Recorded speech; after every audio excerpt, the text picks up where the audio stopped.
Sabtu pagi, saya dan teman-teman bersiap untuk berangkat ke Cirebon dengan tujuan untuk mengobservasi objek wisata yang ada di sana. Berikut perjalanan. Mengamati lalu lintas pada kota Jakarta, semarak beringat. Meskipun dengan sedikit ngantuk, itu tidak menyurutkan niat kami untuk memenuhi ini. Dalam perjalanan bisa dilihat, pemandangan dari perkotaan ke pedesaan mulai berhenti. Hal ini menandakan bahwa kita akan segera sampai. Akhirnya, pukul 11 siang 23 Desember, kita sampai di stasiun Cirebon. Mari kita keliling kota Cirebon. Ini adalah simbol-simbol serta suasana kota saat kami datangi siang hari itu. Laju melaju menerpa angin di jalan raya, riuh meriuh kebuncanganlah terpengaruh tahan emosi. Nah, sebelum mengobservasi, ada baiknya kita isi perut terlebih dahulu dengan makanan khas Cirebon. Ini adalah restoran nasi jamblang Mang Dul yang terkenal. Bisa dilihat, cukup ramai dan banyak sekali orang yang mengantri. Lauk pauknya pun bermacam-macam, hingga membuat saya bingung untuk memilih.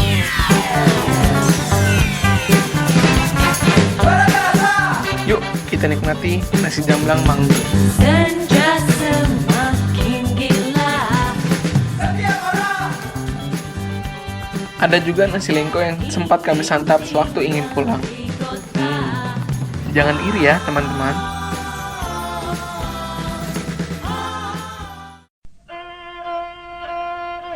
Tibalah di Keraton Kasepuhan. Bangunan tua serta suasana yang cukup sepi terlihat di sana. Para turis pun belum terlihat memadati keraton ini. Hal ini membuat kami tertarik untuk melihat lebih jauh. 1 dari 4 keraton di Cirebon ini. Apa saja yang ada di sana? Mari kita masuk dalam. Ini adalah alun-alun Sangkala Buana. Alun-alun ini biasanya digunakan untuk latihan perang serta baris berbaris pada zaman dahulu.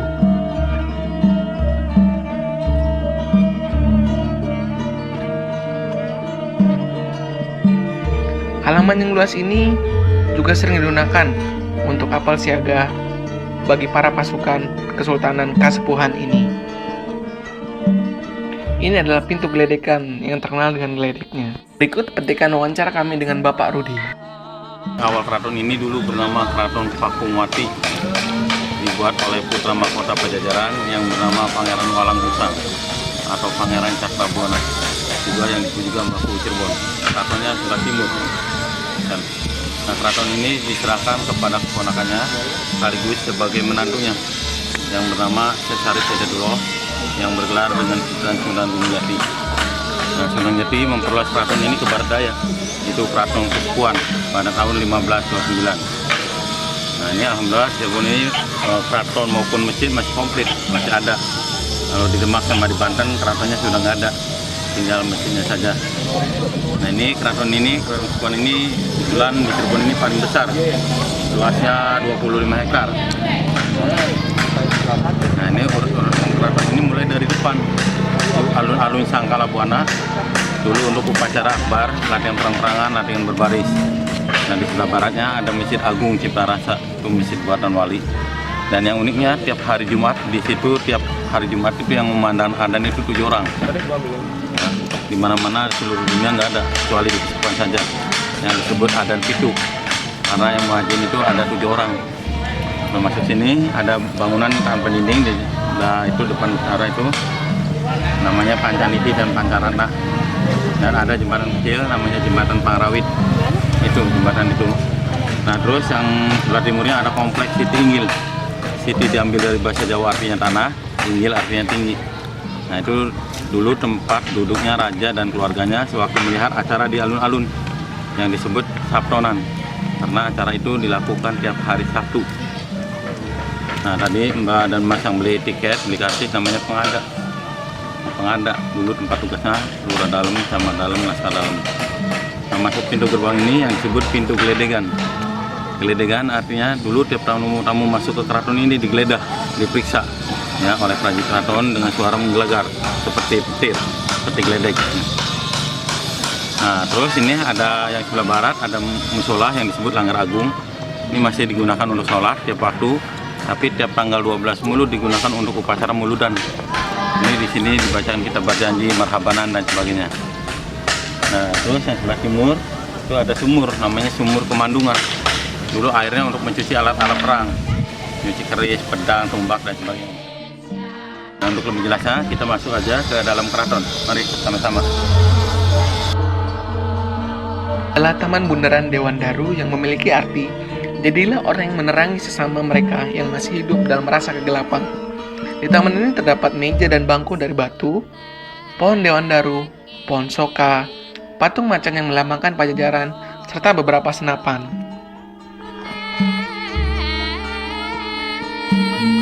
Ini adalah pintu gerbang Kutagara Wadasan yang memiliki motif batik khas Cirebon Megamendung.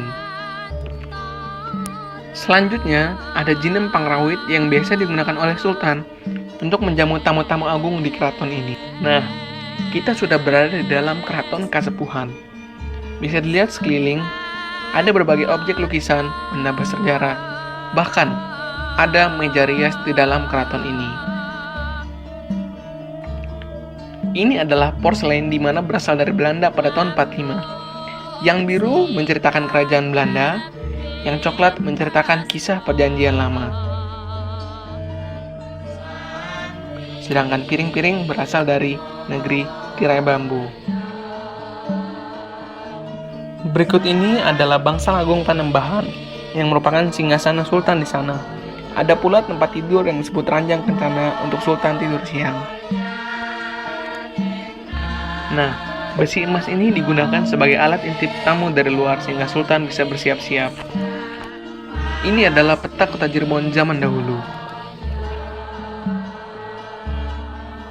Lukisan berikut adalah lukisan Sri Baduga Maharaja Prabu Siliwangi yang dilukis oleh orang Garut bernama Bapak Rido.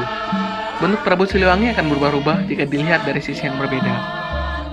Ini adalah Pangeran Arif Nata Diningrat yang merupakan Sultan ke-16 di keraton ini. Beliau menjabat dari tahun 2010 hingga sekarang. Berikut dokumentasi foto keraton pada zaman dahulu.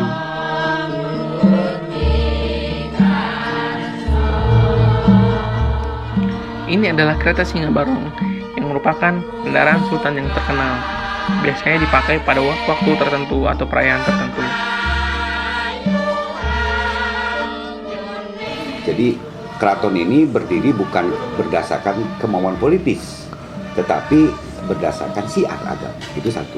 Keduanya, dengan syiar Islam itu kan para wali dulu menyiarkan agama dengan akulturasi budaya. Akulturasi budaya makanya muncul ada wayang kulit, ada topeng, segala macam.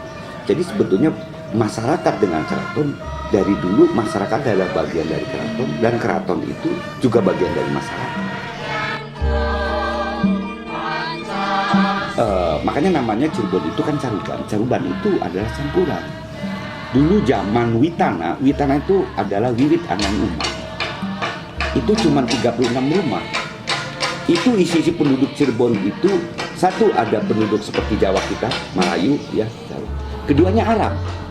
Ketiganya Cina. Jadi kalau ada orang-orang Chinese di sini yang mengatakan bahwa saya juga penduduk asli orang Cirebon, itu betul. Karena pada saat sebelum abad ke-15, abad ke-12, abad ke-13 itu Chinese sudah datang dibawa oleh Panglima Cheng Ho atau Laksamana Cheng Ho itu dulu. Jadi intinya masyarakat dan keraton ini tidak ada sekat ya perbedaan dan selama ini hubungannya selalu baik. Masyarakat Cirebon juga butuh keraton dan keraton juga butuh masyarakat. Keduanya masyarakat Cirebon memang kental sekali. Karena keraton ini bukan hanya sebatas pemimpin politik, tetapi lebih diutamakan pemimpin agama budaya. Nah sekarang lebih pada budaya, agama kan sudah selesai. Saya kira seperti itu. Jadi tidak ada perbedaan antara masyarakat. Buktinya nanti sebentar lagi kan Mulud. Bulan Mulud itu luar biasa orang-orang.